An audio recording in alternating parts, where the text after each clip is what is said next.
हमारे पास ग्लोब तो है लेकिन सन कहाँ से लाएंगे, इसलिए हमने इसका इस्तेमाल एज ए सन किया है। तो this is sun and this rays are going to the earth. ये जो रेज है सन रेज अर्थ पर जा रहे हैं। अब देखो यहाँ पे आप देखोगे हियर इज इंडिया, यहाँ दिख रहा है आपको इंडिया, यहाँ पे इंडिया है। अब यहाँ पे इंडिया में सूरज की किरणें जो है सीधी आ रही है यहाँ पर, है ना। लेकिन ये वाला जो पीछे वाला हिस्सा है, पृथ्वी के पीछे वाला इस तरफ वाला हिस्सा, यहाँ पर सनरेज पहुँच नहीं पा रहे हैं, है ना, क्योंकि पृथ्वी जो गोल है उधर वाले हिस्से में सनरेज पहुँच नहीं पाते हैं क्योंकि सन तो इस तरफ है ना। और इसीलिए यहाँ पर नाइट है और ये वाला जो हिस्सा है जो सन के सामने है यहाँ पे दिन है। समझ में आया? yes, अब इस पृथ्वी जब पृथ्वी घूमती है ना, तो घूमने के बाद ये पीछे वाला जो हिस्सा है वो आगे आ जाता है सूरज के सामने। अब देखो ये अमेरिका वाला हिस्सा सामने आ गया है, ये देखो यहाँ पे अमेरिका है, ठीक है, अमेरिका वाला हिस्सा सामने आया है और इंडिया हमारा उस तरफ चला गया। पृथ्वी गोल घूमती है ना, तो सूरज के सामने कभी ये हिस्सा आता है कभी वो हिस्सा आता है क्योंकि पृथ्वी घूमती रहती है। तो इसलिए अब इस हिस्से में डे हो जाएगा, जबकि पहली बार जब हमने देखा तो इस हिस्से में नाइट थी, है ना। अब नाइट इंडिया में है और यहाँ अमेरिका में दिन है, क्योंकि अपोजिट डायरेक्शन में है, दोनों एक दूसरे के अपोजिट लोकेशन पे है। और इसीलिए डे एंड नाइट कैसे होते हैं, समझ में आया आपको? इस तरह से। अब सीजन का देखेंगे, सीजन में क्या होता है, ये जो पृथ्वी है ये रोटेट भी होती है और रिवॉल्व भी होती है, आपको पता है ना। सन के आसपास वो घूमती है और खुद के आसपास भी घूमती है। तो रोटेट होना यानी खुद के आसपास घूमना, और रिवॉल्व होना मतलब रिवॉल्यूशन जो बोला जाता है, वो सन के इर्द गिर्द, ये सन है इसके आसपास ऐसे वो पृथ्वी घूमती है। अपने आसपास तो घूमती है लेकिन घूमते घूमते घूमते घूमते वो सन के आसपास भी ऐसे ऐसे करके घूमती है। तो इसके कारण क्या होता है, सूरज के सामने कुछ हिस्सा, जैसे पहले ये नॉर्दर्न हेमिस्फीयर में सूरज की किरणें अगर आती है, यानी पृथ्वी है जो हिल रही है, सूरज नहीं हिल रहा है, सूरज अपनी जगह पे है, पृथ्वी हिल रही है, ठीक है। अब ये पृथ्वी जो है इधर वाला हिस्सा जो है नॉर्दर्न वाला, ये सूरज के सामने है। फिर क्या होता है, कुछ दिनों के बाद पृथ्वी घूम जाएगी, है ना। घूमने के बाद क्या होता है, धीरे धीरे ये जो नीचे वाला हिस्सा है पृथ्वी का, यानी साउदर्न हेमिस्फीयर, वो आता है सूरज के सामने, ठीक है। तो उसे वो जो होते हैं, इसलिए जो दिन रात ये सब जो सीजन्स होते हैं ये पृथ्वी के घूमने की वजह से ही होता है। पृथ्वी खुद भी घूमती है, अपने आसपास घूमती है खुद के, और सूरज के आसपास भी घूमती है। और ये जो स्ट्रक्चर है पृथ्वी का, टिंटेड यानी थोड़ा सा तिरछा स्ट्रक्चर दिखाई देता है ना आपको, ऐसी है ना पृथ्वी, सीधी खड़ी है क्या?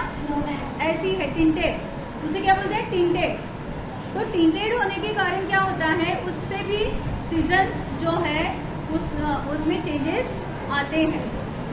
तो जब ये पृथ्वी सूरज के सामने नॉर्दर्न हेमिस्फीयर रहता है तब वहाँ पे समर होता है। फिर धीरे धीरे पृथ्वी जो है वो घूमते रहती है, फिर साउदर्न हेमिस्फीयर सूरज के सामने आ जाता है, वहाँ पे समर शुरू हो जाता है। और जो हिस्सा सूरज के पास से हट गया है, सूरज के सामने से हट गया है, वहाँ पे सीजन चेंज हो जाता है। फिर समझ में आ रहा है आपको सीजन कैसे होते हैं?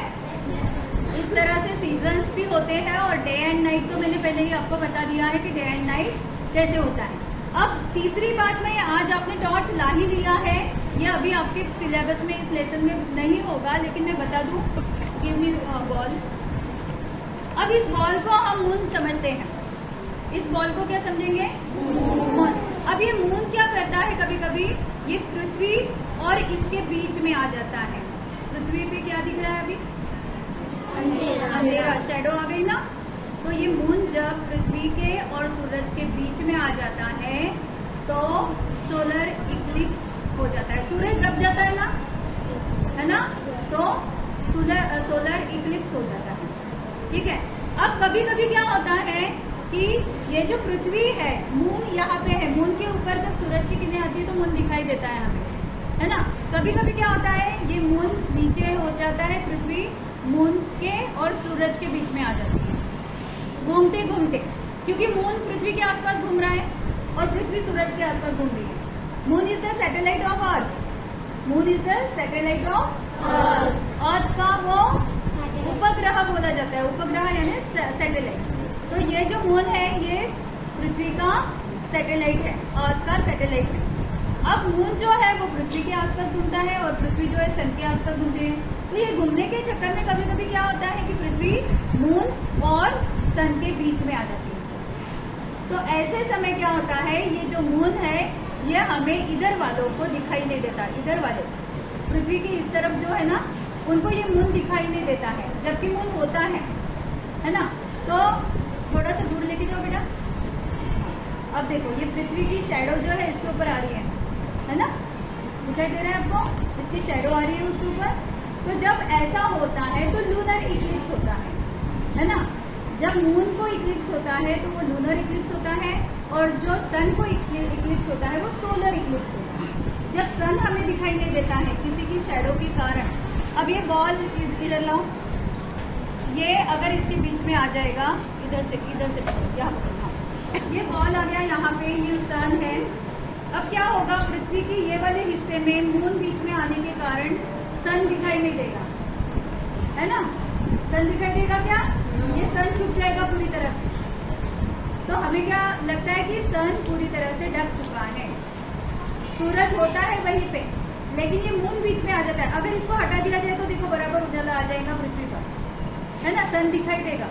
लेकिन ये जब मून बीच में आता है तो यहाँ वाले पृथ्वी के इस हिस्से वाले लोगों को सन दिखाई नहीं देता है। That is we call solar eclipse. उसी को हम क्या बोलते हैं, ग्रहण, सूर्य ग्रहण, है ना। और जब मून जब छुप जाता है, मतलब मून जब दिखाई नहीं देता है, पृथ्वी बीच में आने के कारण मून नहीं दिखाई देगा, है ना, क्योंकि पृथ्वी की जो शैडो है वो पूरी मून पे गिर रही है। पृथ्वी बीच में आ रही है तो सूरज की किरणें मून तक पहुंच ही नहीं रही है, तो मून कहाँ से दिखेगा, है ना। इसलिए वो होता है लूनर इक्लिप्स।